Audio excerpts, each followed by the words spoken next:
এবং যতদিন কংগ্রেসের মেম্বারশিপ তার আসে ততদিন যদি আমরা সাহায্য সহযোগিতা করে আমরা জানবো নর্থ করিমগঞ্জ মানুষের কংগ্রেসী হিসাবে তাদের প্রতিনিধি করছে। আর আজকে খাটিগড়ে তো আমরা কংগ্রেসী হিসাবে আমরা আসি এবং কংগ্রেসের এমএলএরা যদি কেন সাহায্য করেন আমরা কোনো বিতর্ক নাই এবং বিশেষ করে মাননীয় মুখ্যমন্ত্রী যদি এক্সট্রা হিসেবে তাদের দিন আমরা তাদেরও ধন্যবাদ দিয়ার। আর বিশেষ করে কমলাক্ষবাবুরে আমরা ধন্যবাদ দিই। আরও আমরা বিভিন্ন সমস্যা আছে। আজ কাটিগড়া সার্কেল অফিসে 16 জন দুরারোগ্য রোগীদের মধ্যে চেক বিতরণ করেন বিধায়ক খলিল উদ্দিন মজুমদার। এ নিয়ে পক্ষকালের মধ্যেই কাটিগড়ায় দুবার দুরারোগ্য রোগীদের মধ্যে সরকারি 10,000 টাকার চেক বিতরণ করা হলো। এর আগে উত্তর করিমগঞ্জের বিধায়ক কমলাক্ষ দিয়ে পুরকাইস্ত কাটিগড়া সার্কেল অফিসে এসে 78 জন রোগীদের মধ্যে চেক বিতরণ করে যান। গেরুয়ার তরিতে পা বাড়িয়ে রাখা কমলাক্ষ বাবুর কাটিগড়ায় এসে দুরারোগ্য রোগীদের মধ্যে চেক বিতরণ করার জন্য সাধুবাদ জানালেন কাটিগড়ার বিধায়ক খলিল উদ্দিন মজুমদার। শুধু সাধুবাদ নয় বরং কাটিগড়ার অন্যান্য সমস্যার সমাধানে কমলাক্ষ বাবুকে এগিয়ে আসার আহ্বান জানালেন বিধায়ক খলিল উদ্দিন মজুমদার। আজকের চেক বন্টন অনুষ্ঠানে অন্যান্যদের মধ্যে উপস্থিত ছিলেন মৃদুল নাগ, নিখিলেশ দেব, আনোয়ার উদ্দিন বরভুইয়া প্রমুখ। চেক বিতরণ শেষে সাংবাদিকদের মুখোমুখি হয়ে কি বললেন বিধায়ক খলিল উদ্দিন মজুমদার শুনে নিন। চেক আমরা দিছি, কিন্তু এর আগেও আমরা দেখছি নর্থর এমএলএ কেন চেক দিছ। আমরা সমষ্টির লাগি অসহায় মানুষ যারা অসুস্থ মানুষ আছেন আমরা রিলিফ ফান্ড থেকে গভর্নমেন্ট একটা রিলিফ ফান্ড থেকে চেক দেয়। ক্যান্সার বেমারি বড় বড় বিভিন্ন ধরনের বড় বেমার যারা আছে আমরা ম্যাক্সিমাম বেশি দেওয়া ক্যান্সার দেওয়া 1-2টা চেক অন্য আদার্স মানুষের রিকোয়েস্ট কিডনির বেশি সমস্যা যারা বড় অপারেশন হইলে আমরা 1-2টা পাঠাই। ওটা যদি কনসিডারেবল সিএম রিলিফ ফান্ড থেকে করা হইতে ওটা চেক দেবো। প্রত্যেক মাসও 1 মাস কোনো সময় 1 মাসে কোনো সময় 2 মাসে কিছু চেক হয়। আমরা মাননীয় মুখ্যমন্ত্রীর রিলিফ ফান্ড থেকে ক্যান্সার বেমারির অসুস্থ মানুষের চেক দেওয়ার কারণে আমরা ধন্যবাদও জানাই। কারণ এই ধরনের সুযোগ সুবিধা মানুষে পাওয়ালে অসহায় মানুষ বহুত দুঃখ কষ্ট থাকে।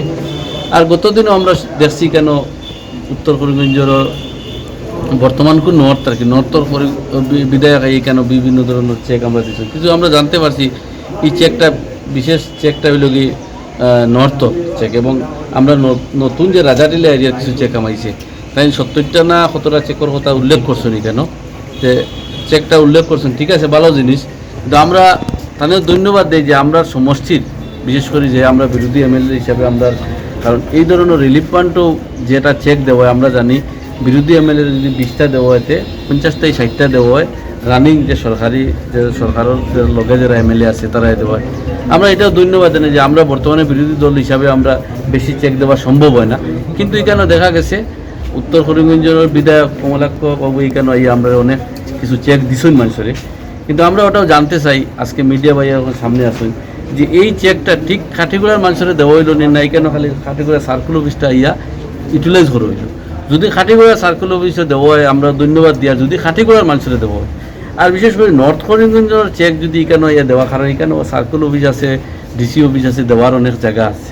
কিন্তু এই ইস্যুটা পুরা আমরা সমষ্টির বিভিন্ন মানুষের বিভিন্ন ধরনের সোশ্যাল মিডিয়াতে বিভিন্ন চ্যানেলের মধ্যে আমরা জানতে পারছি।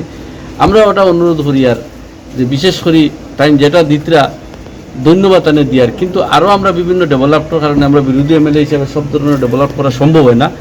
যাই হোক আমরা ধন্যবাদ এবং আমরা যারা কংগ্রেসী সংগঠনের মানুষ আছেন তারাও বারবার তাই তো বিজেপির গেছেন না বিজেপির সাপোর্ট করছেন কিন্তু বিজেপি তাও এখন পর্যন্ত জয়নিং করছেন না।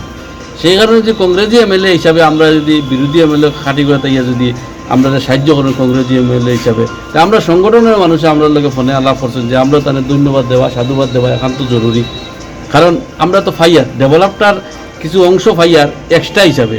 সেই কারণে যদি আমরা কোনো এক মানুষের যে আমরা খাটির কথা 1 টাকা থেকে ওই 1 টাকাও দেওয়ার 1 কোটি টাকা দেওয়ার ডেভেলপটা সাহায্য করে এবং মানুষকে সাহায্য করে সেই মানুষ যেও মানুষ হোক আমরা সবরে ধন্যবাদ জানাইব। সেই কারণে বর্তমানে আমরা অনেক বিভিন্ন ধরনের ডেভেলপার আশা আছে। আমরা আশাবাদী যে কমলাক্ষ বাবু যদি আরও কিছু ডেভেলপ দিন আর চেক যদি মাসে 70-80টা দিন আমরা অত্যন্ত খুশি। কিন্তু এই চেক যেটা দেওয়া হয়েছে আমি সার্কুল বিশাল যে সার্কুল অফিসার হেয়ারিংগুলো লাগি বর্তমানে ডিউটি শিলচার তাই ম্যাক্সিমাম হেয়ারিং 25 তারিখ পর্যন্ত হেয়ারিং তাই থাকবা তাই টাইম বিশেষ করে দিতে পারছেন না তাই নেওয়ার পরে এবং এখানে সার্কুল অফিসে যেটা চেক দেওয়া হয়েছে আমরা ওটা খালি জানতাম চাই যে এই সার্কুল অফিসে যেটা চেকটা বাটা হয়েছে কমসম সার্কুল অফিসে রেকর্ড থাকা দরকার। আজকে আমি যে চেকটা দিছি পুরা রেকর্ড আছে যে খারে খারে দেওয়া হয়েছে কোন মানুষের দেওয়া হয়েছে ওখান থেকে রিসিভ করি নেয়। আর এখানে যখন সার্কুল অফিস এটা বিশেষ করে এখানে ফটো থেকে লইয়া সার্কুল অফিস সিস্টেমে বাঠিয়া দেওয়া হয়েছে তো এখানে রেকর্ড জানা দরকার যে এই যে চেকটা দেবো হয়েছে আপনার জানা মতে এটা তো কোনো রেকর্ড নাইনি এখন পর্যন্ত আমি রেকর্ড দেখি তার কাছে কিচ্ছু নাই। যদি রেকর্ড আমি সার্কেল অফিসারে কইমু যে এইখানে যদি চেক বাটাও হয় এই চেকটা কোনো বিশেষ করে আমরা যদি অসুস্থ মানুষের না হইয়া কোনো ক্যাডারবাজি জায়গা এটা তো আমরা জানতে লাগবো। সেই কারণে আমরা অনুরোধ থাকবো যে এই চেকটা কোন এরিয়ার মানুষ হতো কোন পাইছে একটা লিস্ট পাইতে লাগে। আমিও যেটা আজকে দিছি যদি যে কোনো মানুষের লিস্ট নিতে পারে কোনো অসুবিধা নাই, খারে দেবো হয়েছে খারে না। এখন যেটা সার্কেল অফিসেও আজকে গতদিন যেটা বাটা হয়েছে আমরা ওটা লিস্ট দেখার লাগে আমরা অনুরোধ রাখবো, সরকারেরও জানাইবে এবং সার্কেল অফিসে আমি জানাই রাখবো যে আমার ওটা লিস্ট দেবো। কারণ যে এই সার্কেল অফিসে যদি ক্যান্সার চেক বাটা হয়, রিলিফ ফান্ডের চেক বাটা সমস্ত একটা রেকর্ড থাকা দরকার আছে।